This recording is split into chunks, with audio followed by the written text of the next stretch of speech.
그러므로 우리는 다른 이들과 같이 자지 말고 오직 깨어 근신할지어다. 사랑의 하나님, 잠을 자고 있을 때가 많이 있습니다. 깨어 근신하는 자가 되게 하여 주시옵소서. 양심이 죽어 있을 때가 많이 있습니다. 그리스도의 보혈로 우리의 양심을 살리게 하여 주시옵소서. 하나님의 말씀을 청종하지 못할 때가 많이 있습니다. 하나님의 말씀을 듣기 위하여 귀를 열게 하여 주시옵소서. 주님의 은혜를 갈급하며 사모하는 마음을 더하여 주시옵시고 하나님의 사랑에 더욱더 가까이 갈 수 있도록 인도하여 주시옵소서. 감사드리며 예수님의 이름으로 기도드렸습니다. 아멘. 다 같이 사도신경으로 신앙 고백 드리겠습니다. 전능하사 천지를 만드신 하나님 아버지를 내가 믿사오며 그 외아들 우리 주 예수 그리스도를 믿사오니 이는 성령으로 잉태하사 동정녀 마리아에게 나시고 본디오 빌라도에게 고난을 받으사 십자가에 못 박혀 죽으시고 장사한 지 사흘 만에 죽은 자 가운데서 다시 살아나시며 하늘에 오르사 전능하신 하나님 우편에 앉아 계시다가 저리로서 산자와 죽은 자를 심판하러 오시리라. 성령을 믿사오며 거룩한 공예와 성도가 서로 교통하는 것과 죄를 사하여 주시는 것과 몸이 다시 사는 것과 영원히 사는 것을 믿사옵나이다. 아멘.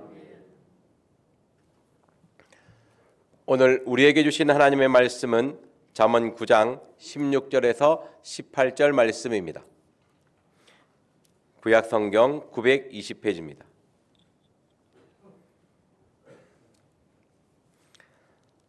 잠언 9장 16절에서 18절 말씀입니다.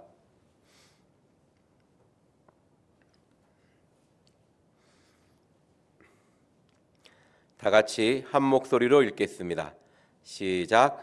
무릇 어리석은 자는 이리로 돌이키라. 또 지혜 없는 자에게 이르기를 도둑질한 물이 달고 몰래 먹는 떡이 맛이 있다 하는도다. 오직 그 어리석은 자는 죽은 자가 그의 곳에 있는 것과 그의 객들이 음부 깊은 곳에 있는 것을 알지 못하느니라. 아멘. 삶을 살아갈 때 긴가민가 할 때가 많이 있습니다. 어떤 것이 옳은가 헷갈릴 때도 많이 있습니다. 이것도 좋아 보이고 저것도 좋아 보이고 어떤 것이 하나님의 뜻일까 잘 모를 때도 많이 있습니다. 기도하고 이게 하나님의 뜻인 것 같아서 잡았는데 오히려 고생을 많이 할 때도 있습니다. 하나님의 뜻을 물어볼 때 또 하나님의 뜻이 무엇인가 고민하며 하나님을 향해 나아갈 때 우리의 마음은 항상 나의 욕심을 내려놓아야 합니다. 이제 기도를 하다 보면 내 욕심, 내 마음의 소리가 하나님의 음성처럼 들릴 때가 있습니다. 내가 왼쪽으로 가고 싶어서 자꾸 기도하고 하다 보면 자꾸 왼쪽으로 가라 이렇게 들릴 때가 있습니다. 내 욕심의 소리에 반응해서 이게 하나님의 뜻이구나 할 때도 있습니다. 항상 주의하십시오. 그래서 기도 전에 하나님의 뜻을 묻기 전에 내 욕심을 내려놔야 됩니다. 그리고 어떤 것이 하나님의 영광을 위한 길인가 늘 고민하며 선택해야 합니다. 어느 순간 이것도 참 힘듭니다. 하나님의 영광 안에 나의 욕심을 집어넣을 때가 많이 있거든요. 나의 욕심에 하나님의 영광을 포장할 때가 많이 있습니다. 그래서 신앙생활을 하는 것이 참 어렵습니다. 늘 깨어 근신하며 기도하고 있어야 됩니다. 오늘 잠언 말씀을 보면 말씀을 묵상하다가 깜짝 놀라는 경우가 별로 없는데 깜짝 놀랐습니다. 그래서 설교 제목을 깜짝 놀랐습니다라고 하다가 너무 어그로를 끄는 것 같아서 똑같은 말 다른 결과 이런 쪽으로 지었습니다. 보면 4절과 16절 말씀을 비교해 보십시오. 4절과 16절 말씀을 보면 똑같습니다. 이게 토시 하나 틀리지 않고 똑같습니다. 이게 얼마나 두려운 말씀이냐면 지혜의 초청의 말입니다. 지혜가 우리를 초청할 때 이런 말을 하는 거예요. 무릇 어리석은 자는 이리로 돌이키라. 또 지혜 없는 자에게 이르기를. 근데 미련한 자가 우리를 초청할 때 쓰는 말입니다. 16절 말씀은.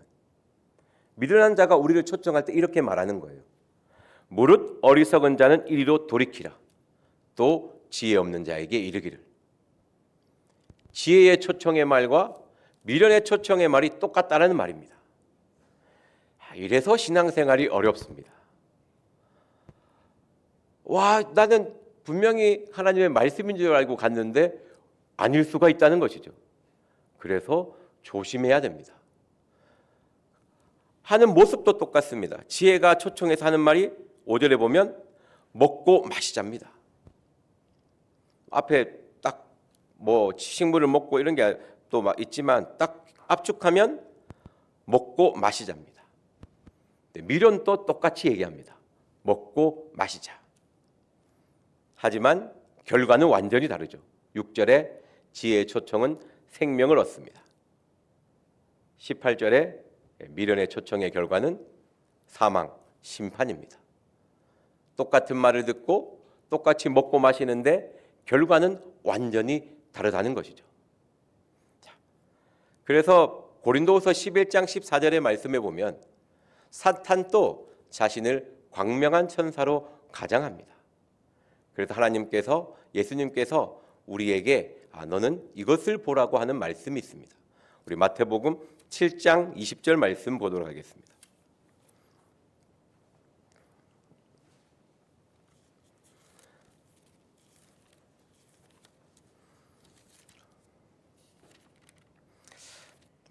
성도님들께서 전혀 놀라지 않으시는데요. 깜짝 놀라지 말문으로 많이 놀라셨죠, 그죠? 애써 이렇게 지혜와 미련과의 초청이 똑같다는 말에 굉장히 저는 참 신앙생활이 참 어렵다. 참 듣기에 조심해야 되구나. 내 귀에 좋게 들린다고 다 하나님의 말씀은 아니구나. 라고 참 많이 생각을 많이 하고 했던 말씀입니다. 마태복음 7장 20절 말씀 다 같이 읽겠습니다. 시작. 이러므로 그의 열매로 그들을 알리라. 아멘. 15절부터 말씀해 보면요. 예수님께서 거짓 선지자들을 삼가라. 양의 옷을 입고 너희에게 나오나 속에는 노략질이 하는 일이라. 말로 보고 그 사람을 생각하지 말고 판단하지 말라는 거죠. 말에 넘어가지 말라고 합니다. 너는 그의 열매를 보라는 것이죠. 우리의 사람은요, 자기 자신에게 너무나 잘 속습니다. 항상 자기의 욕심 이런 것에 너무나 끌리거든요. 우리도 이 말씀을 적용해 보면 우리의 삶을 어떻게 살아야 될지를 알 수 있습니다. 내가 이것을 원하며 기도할 때 나는 어떤 열매를 원하고 있는가? 그것을 한번 생각해 보셔야 됩니다. 하나님 앞에 이것이 하나님의 뜻이냐고 물어볼 때도 그 이전에 이것의 열매는 무엇일까를 깊이 한번 생각해 봐야 됩니다. 과연 나의 욕심을 향한 열매인지 하나님의 영광을 향한 열매인지를 고민해 봐야 되는 것이죠. 나의 욕심을 위한 마음이 담겨 있으면요, 놀랍게 하나님이 그 욕심에 응답하는 것처럼 들립니다. 기도를 많이 해보시면 아실 거예요. 기도를 하면 할수록 내 마음에 욕심이 있으면 그 욕심에 따라 하나님의 응답하시는 것처럼 들립니다. 조심하십시오. 내가 어떤 열매를 원하는지를, 빛의 열매를 원하는지 어둠의 열매를 원하는지를 항상 고민하면서 신앙생활을 해야 될 줄 믿습니다. 우리 다시 본문으로 돌아가겠습니다. 잠언 10장 17절 말씀입니다. 다 같이 읽겠습니다. 시작. 도둑질한 물이 달고 몰래 먹는 떡이 맛이 있다 하는도다. 다시 한번 읽겠습니다. 시작. 도둑질한 물이 달고 몰래 먹는 떡이 맛이 있다 하는도다. 아멘. 이 사람은요, 도둑질한 물이 달고 물이 단 경우를 많이 보셨습니까? 예. 근데 물이 달다고 합니다. 몰래 먹는 떡이 맛이 있다 하는 것이죠. 사람은요, 도둑질은 하나님이 금지한 것이지 않습니까? 금지한 것이 더 달콤해 보입니다. 우리 창세기 3장으로 보면 하나님은 아담과 하와에게 선악과를 따먹지 말라고 금지합니다. 근데 성경 말씀에 보면 하나님이 선악과를 더 화려하게 만들었다고 되어 있지 않습니다. 더 빛나게 만들었다고 되어 있지 않습니다. 그런데 인간의 마음은 금지된 것에 마음이 계속 가는 것이죠. 이게 어떻게 보면 죄의 시작이죠. 죄는 항상 우리를 미혹합니다.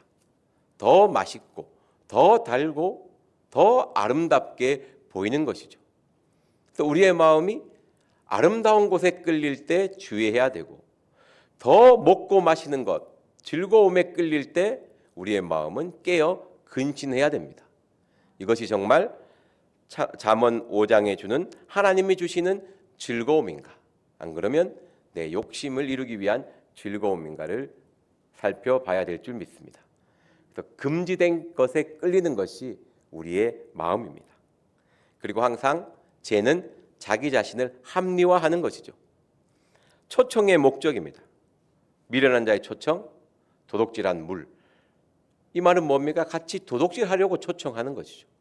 죄와 함께하기 위해 초청하는 것입니다. 우리의 마음은 늘 거짓되고 부패한 마음이기 때문에 이번만은 괜찮겠지. 남들이 다 하는데, 한 번 하는데 뭐 어때? 이런 마음이 우리의 마음을 막 요동을 시킵니다.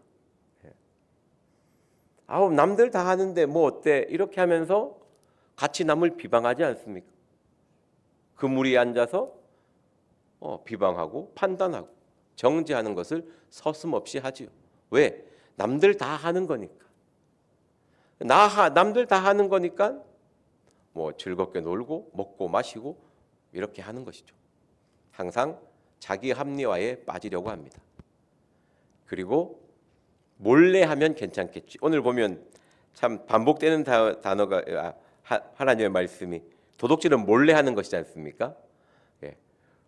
몰래 하면 괜찮겠지. 아무도 모르면 괜찮겠지. 이렇게 하면서 우리 남편들은 어떻게 합니까? 마누라가 모르면 되겠지. 안 들키면 된다. 이런 생각으로 죄를 쉽게 짓습니다.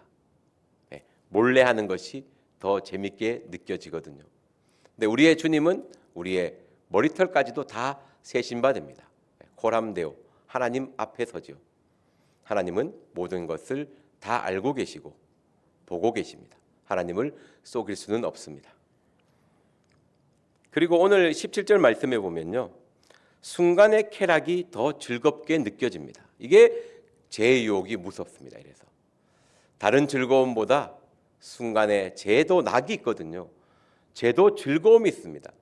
죄가 고통과 고난뿐이라면 누가 죄를 짓겠습니까? 잠시 즐거움을 주는 것이 죄입니다. 우리 히브리서 11장 25절 말씀 보도록 하겠습니다.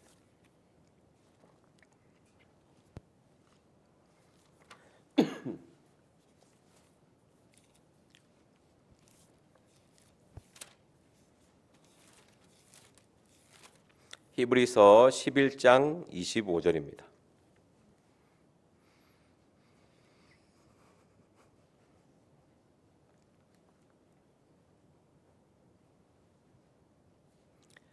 히브리서 11장 25절 말씀 다 같이 한 목소리로 읽겠습니다. 시작. 도리어 하나님의 백성과 함께 고난받기를 잠시 죄악의 낙을 누리는 것보다 더 좋아하고, 아멘. 잠시 죄악의 낙을 누리는 것보다 더 좋아합니다. 어떻게 보면 죄의 유혹을 이길 수 있는 자세가 오늘 24절, 25절, 26절 말씀에 잘 나와 있습니다. 우리가 어떤 마음을 품어야 미련한 자의 초청에, 그 사탄의 유혹에 이길 수 있는지를 오늘 말씀은 잘 나와 있습니다. 24절 말씀에 믿음으로 모세는 장성하여 바로의 공주의 아들이라 칭함을 거절하고 바로가 주는 식물, 먹고 마시는 그 모든 것을 거절할 수 있는 것이 무엇입니까? 믿음입니다. 믿음은 거절하는 것입니다. 나에게 주는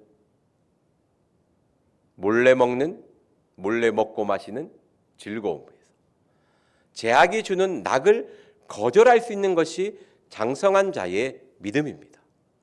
믿음을 가졌다는 것은 죄에 속해서 죄와 즐거움을 누리는 것은 절대 믿음이 아닙니다. 믿음은 거절하는 것입니다. 그러면 성도님들은 스스로에게 질문을 던질 수 있습니다. 나는 무엇을 지금 거절하고 있는가? 사탄은 늘 나를 유혹하고 있는데 오늘 나의 삶에서 나는 무엇을 거절하고 있는가? 만일 거절하고 있는 것이 없다면 나는 잠시 죄악의 낙의 즐거움에 빠져 있지 않은가를 생각하고 돌이켜 봐야 될 줄 믿습니다. 믿음이 무엇입니까? 믿음이 장성한 자가 되었던 모세에 딱 나타나는 모습이 바로가 주는 공주의 아들을 거절하는 것입니다. 얼마나 많은 즐거움과 낙을 주는 자리입니까? 그것을 거절하는 것이 믿음인 것입니다. 그리고 25절에 도리어 하나님의 백성과 함께 고난받기를 잠시 죄악의 낙을 누리는 것보다 더 좋아하고 무엇을 더 좋아합니까? 지혜의 초청에 하나님의 뜻과 함께하며 먹고 마시는 것을 좋아하는지 도둑질한 물이 달고 몰래 먹는 떡이 맛이 있다고 하는 제가 주는 잠시 주는 그 쾌락에 그것을 더 좋아하고 있는지 내 마음이 무엇을 더 좋아하고 있는지를 생각해 보십시오. 내 욕심을 이루는 것을 더 좋아하는지 하나님의 뜻을 이루기 위해 더 좋아하고 있는지 만일 하나님의 뜻을 이루기 위해 더 하는 것이 더 좋다면 나는 지금 하나님의 뜻을 이루기 위해 무엇을 하고 있는지 생각해 봐야 됩니다. 그리고 26절에 그리스도를 위하여 받은 능력을 애굽의 모든 보화보다 더 큰 재물로 여겼으니 이는 상 주심을 바라봄이라. 그리스도를 위하여. 이게 핵심이죠. 나는 나를 위하여 살아가는 존재가 아닙니다. 근데 세상은 너 자신을 위하여 살아가라고 요구를 많이 하죠. 하지만 하나님은 무엇입니까? 그리스도를 위하여입니다. 이것이 믿음인 것이죠. 그리스도를 위하여 받은 능력을 애굽의 모든 보화보다 더 큰 재물로 여겼으니 이는 상 주심을 바라봄이니라. 상 주심을 바라봄이니라. 어떻게 보면 오늘 잠언의 결론 구절 18절 말씀과 같이 짝을 이룹니다. 하나님의 심판이 있다는 것을 확신하는 것이죠. 사탄은 점점 우리에게 망각하게 만드는 것이 하나님에 대한 심판입니다. 하나님이 우리를 향한 심판인 것이죠.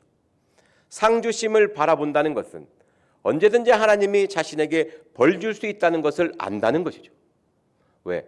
벌과 상은 같이 있으니까요. 내가 똑바로 살면 하나님 앞에 상을 받을 것이고 내가 하나님 보시기에 합당하지 않으면 벌을 받는 것입니다. 다시 본문으로 돌아가겠습니다. 제가 18절 말씀 읽어드리겠습니다. 오직 그 어리석은 자는 죽은 자가 그곳에 있는 것과 그의 객들이 음부 깊은 곳에 있는 것을 알지 못하느니라.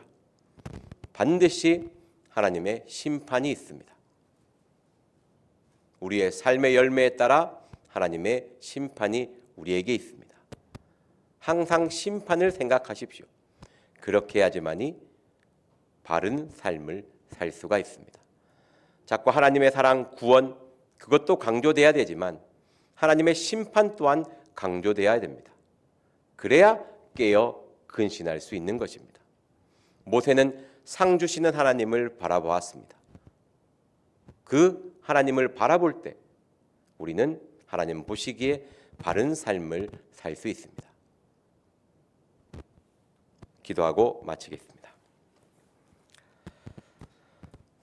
사랑의 하나님, 그리스도를 위하여 살아가는 삶을 살게 하여 주시옵소서.